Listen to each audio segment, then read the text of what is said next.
So ఇలాగే ఈ side బార్లో ఉన్న add form and add product ఇవి క్లిక్ చేసినప్పుడు వీటి కరస్పాండెంట్ కాంపోనెంట్ అనేది ఇక్కడ ఓపెన్ అయ్యేలా కూడా ఒక లాజిక్ రాద్దాం. సో ఇక్కడ ఇంకొక స్టేట్ తీసుకొని మనం ఫామ్ చూపిస్తున్నాం కాబట్టి కాన్స్ట్ షో ఫర్మ్ అని ఒక స్టేట్ తీసుకున్నాను.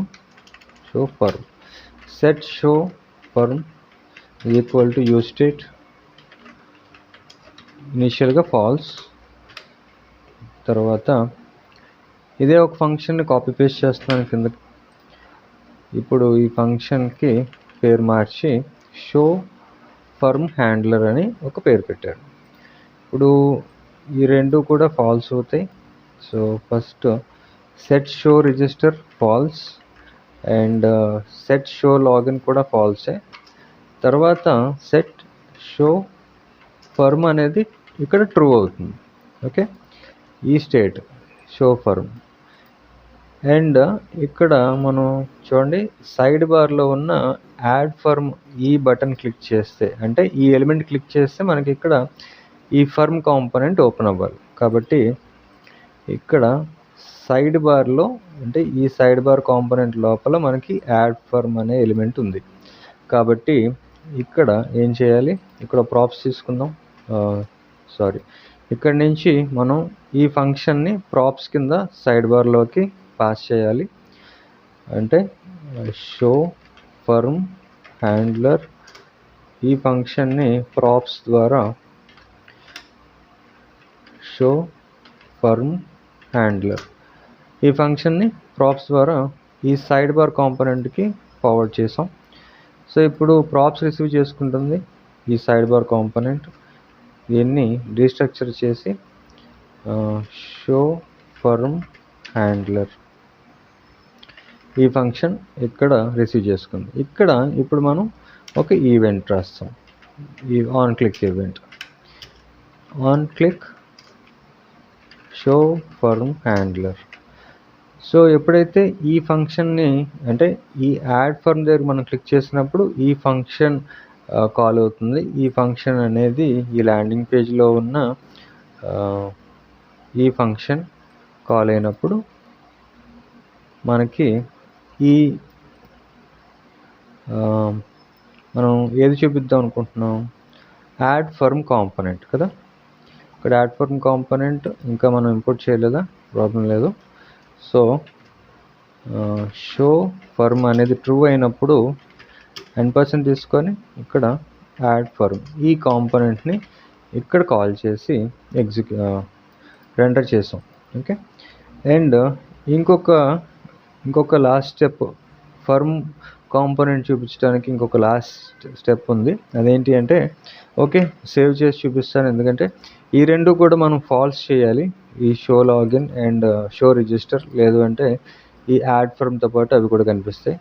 ఇక్కడ చూడండి సైడ్ బార్లో ఉన్న యాడ్ ఫర్మ్ క్లిక్ చేశాను, ఇక్కడ ఇది ఓపెన్ అయింది. ఓకే, లాగిన్ క్లిక్ చేశాను, ఇప్పుడు చూడండి ఈ రెండు ఓపెన్ అవుతున్నాయి. రిజిస్టర్ క్లిక్ చేశాను, ఇక్కడ రిజిస్టర్ ఓపెన్ అవుతుంది, కానీ ఈ యాడ్ ఫర్మ్ ఈ కాంపోనెంట్ ఇలాగే ఓపెన్గా ఉండిపోయింది. సో ఇక్కడ ఈ లాగిన్ ఓపెన్ అయినప్పుడు ఈ సెట్ షో ఫర్మ్ అనేది ఫాల్స్ అయిపోవాలి. ఓకే, అలాగే రిజిస్టర్ ఓపెన్ అయినప్పుడు కూడా ఈ సెట్ షో ఫర్మ్ అనేది ఫాల్స్ అయిపోవాలి. ఇలా సేవ్ చేశాను. ఇప్పుడు చూడండి అవుట్పుట్లోకి వెళ్ళి నేను ఒకసారి రిఫ్రెష్ చేశాను, పేజ్ క్లీన్గా ఉంది. లాగిన్ క్లిక్ చేశాను, లాగిన్ ఓపెన్ అయింది. రిజిస్టర్ క్లిక్ చేశాను, ఓన్లీ రిజిస్టర్ మాత్రమే ఓపెన్ అయింది. ఫర్మ్ దగ్గర క్లిక్ చేశాను, ఇప్పుడు ఫర్మ్ మాత్రమే ఓపెన్ అయింది.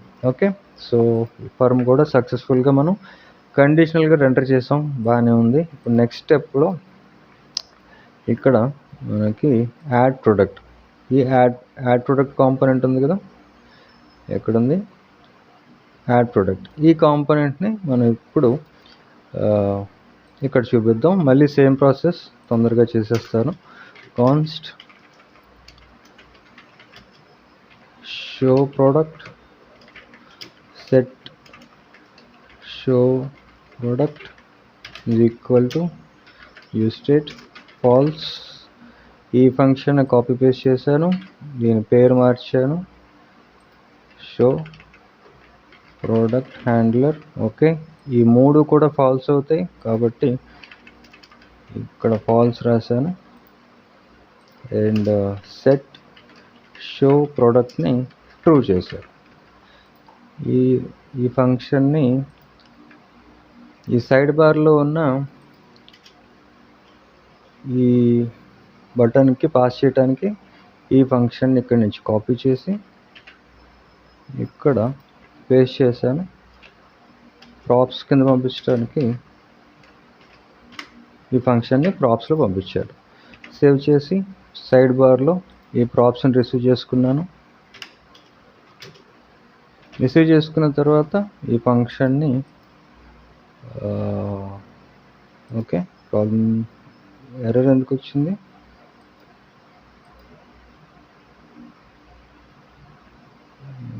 ఒకసారి nav బార్లో చూద్దాం.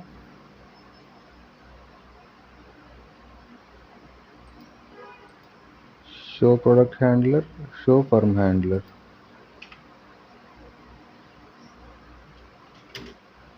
ఓకే,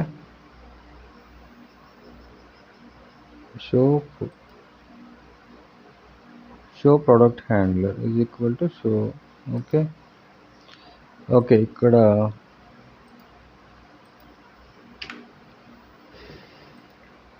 ఇది సేవ్ చేసి సైడ్ బార్లోకి వెళ్ళి ఇక్కడ ప్రాప్స్ ఇక్కడ ఇది కాదు, మన ప్రాప్స్ అనేది ఇక్కడ వస్తుంది. సో ఇక్కడ పేస్ట్ చేసి అండ్ ఈవెంట్ తీసుకొని ఆన్ క్లిక్ ఈవెంట్ తీసుకున్నాను.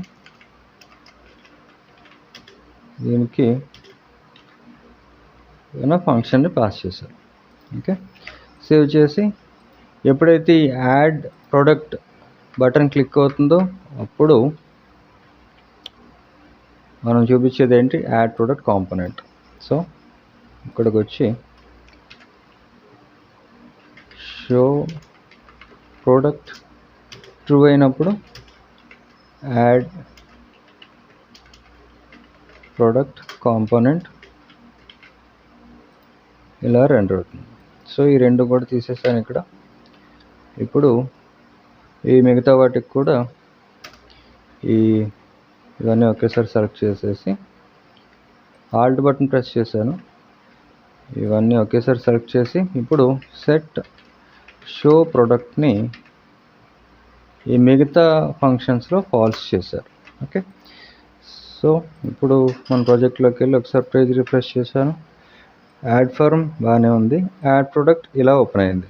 సో ఒక కాంపోనెంట్ ఓపెన్ అవుతున్నప్పుడు మిగతా కాంపోనెంట్స్ అన్నీ కూడా క్లోజ్ అయిపోతున్నాయి. సో పర్ఫెక్ట్, ఇప్పుడు వరకు అంతా బాగానే ఉంది. So almost UI design part అంతా కూడా మనం కంప్లీట్ చేసినట్టే. ఆల్మోస్ట్ ఇంకా టేబుల్స్ అవి ఉన్నాయి, అవి కూడా చేద్దాం. ఇప్పుడు ఏపీఐ ఇంటిగ్రేషన్ చేద్దాం. సో ఏపీఐ ఇంటిగ్రేషన్ చేయడానికి మనకి ఫామ్స్ లోపల మనం ఏపీఐస్ని కాల్ చేయాలి. సో ఈ ఫైల్స్ అన్నీ ఒకసారి క్లోజ్ చేసేస్తున్నాను.